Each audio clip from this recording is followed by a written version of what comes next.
dapat mong ginawa. Kalagan ng kanin sa paa, imulat ng iyong mga mata. Kay sarap ng buhay na Kalupa nagtuto, nagbuwag. nagbuwag. Ah! Galupa nagtunto, nagbuwag. Ano na, ano ito? Sarapita.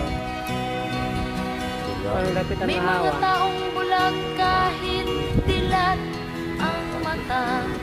May mga taong tinatalian sariling kamay at paa. Problema ay tinatalikdan sa lamig sa Binamay mata'y nari-ari. hindi Bukan na kung kao, dilim na. makita. Patay na magdrakit ya. Kay sarap ng